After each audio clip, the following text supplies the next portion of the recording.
Hey everyone, welcome to a new video. So on November 8th, Nintendo sort of shadow dropped a new game called The Stretchers. It's made by Tarsier Studios. They made Little Nightmares, and Sony also had them work on a few Little Big Planet games back in the day. And the basic concept of the game is that you're these two paramedics and you take your ambulance around this island to these different missions, and you have to rescue these people that have become dizzy. And in order to do that, you have to go obtain them, put them on your stretcher, and then bring them back to your ambulance, take your ambulance back to home base, and it cures them of their dizziness, which is just a fun way of doing it. One paramedic is controlled with the left stick and the other is controlled with the right stick, and each shoulder button is an action command. So with one paramedic, you could go up to the other paramedic's backpack, pull the stretcher out, and then get to work and get the patients on that stretcher and then throw them in the ambulance. And one thing you could do with it is you could have both paramedics crouch down by clicking in both sticks, and then you could just simply walk up to a patient and they'll hop on the stretcher like that. And that adds for a lot of fast gameplay. It's quite arcadey. And then you put the patients on the stretchers and you carry them back to the ambulance. You can fit a number of patients onto each stretcher. I actually haven't encountered a limit for it. I've had about 5 people on the stretcher. I've played for about 3 hours so far. And the controls are a little wonky, and I would mistake each paramedic for the wrong stick and have them go in the opposite way, but eventually I figured it out. I noticed pretty early on that the blue paramedic is the left stick and the red paramedic is the right stick, which is similar to the launch bundle for the Switch, the Joy-Con colors. So if you're playing in portable mode, you could kind of use that as a reference. But if you bought the gray Joy-Cons like I did and then later bought the colored Joy-Cons separately, then you've got it reversed and then you're looking at it and getting confused in portable mode. That's what I did. Don't do that. I know the Switch operating system can tell which color of Joy-Cons you have plugged in, so I feel like it would be a really cool touch if it changed the color of each paramedic to whatever respective Joy-Con you had. Like, it could be like the Splatoon neon colors. That would be cool, but completely unnecessary. I'm just spitballing. Nintendo, if you need help for the Stretchers 2, you could phone me.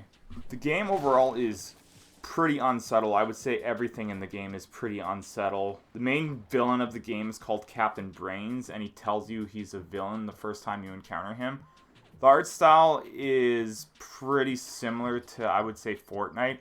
And similar to Fortnite, I think the textures and the colors are beautiful, but I kind of strongly dislike the execution of it. I can't put to words what I mean. Just the way they structure a lot of the shapes and the characters kind of bothers me, kind of like Fortnite does. That said, it's still very bright and colorful, and I love the textures of it. And it's still, in its own way, it's pretty pleasant to look at. The game is very forgiving in general, and once you have a patient on the stretcher, they stay on there pretty soundly. So even if you're moving around a lot, they don't tend to fly off. The driving is very forgiving. You could run through walls and the trees don't stop you, kind of like it would in GTA. So it's quite forgiving. If you flip over your ambulance, you could just flip right back over. It's quite casual, but it's a lot of fun. It's a pseudo open world game where you have all these missions on the map and you could take your ambulance to each mission. And then when you start the mission, it says how many patients you have to rescue. But there's a lot of variety in those missions. I've only played for about 3 hours, but I've encountered a number of missions that are pretty unique from each other. There's one mission where you have to use both paramedics, grab a lawnmower, and cut down the weeds so you can get to the patients that are behind the impenetrable wall of weeds. I also played a water level where there's one area that was too big for the stretcher, so I had to have one paramedic separate, go collect that one patient, bring him back to the stretcher, and then take them to the ambulance. There's also some side missions that you'll encounter in the main world. There's one part where I had to take dynamite and blow up rocks, and then after that I had dynamite available on the world map. There are other side missions that require you to cut down trees using sort of a lumberjack saw with both paramedics and coordinating them, and then carrying the logs back to a specific area. A couple hours in, I gained an upgrade to the ambulance, so it can now have this nitrous oxide that makes it go quite a bit faster and recharges pretty quickly. It adds even more to that sort of arcadey feel, and it's a positive addition for sure. A few missions in, you gain access to a sticker book, and that's sort of the game's own achievement system. There are 3 achievements tied to each mission, and then there are generalized achievements for the whole game. There are some collectibles in the overworld that you can get, and those will unlock things such as like hats or things like that. So nothing huge, but from just looking through the sticker book, it looks like there's only about 17 missions, so that's a pretty bite-sized game. But I feel like there's a lot of room in this day and age for those sort of short, bite-sized games, and I love the indie industry and how these games are actually a possibility and a reality. And it's only $20 American, so for that $20, I'd say you get quite a bit of value for it.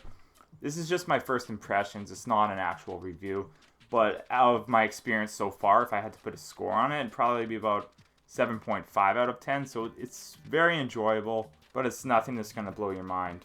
The game is clearly designed with co-op in mind. I haven't played with anyone, but I feel like that will make the control scheme a lot more streamlined, and I feel like it'd be very enjoyable. I feel like it would be a lot like Overcooked, and Overcooked is incredible. So bear that in mind when I talk about these things that I never played co-op, and for all I know, that could be the absolute best way to play this game. Thanks so much for watching my early impressions of The Stretchers. I hope you enjoyed this video, and I hope you have a great day. So until next time, see ya!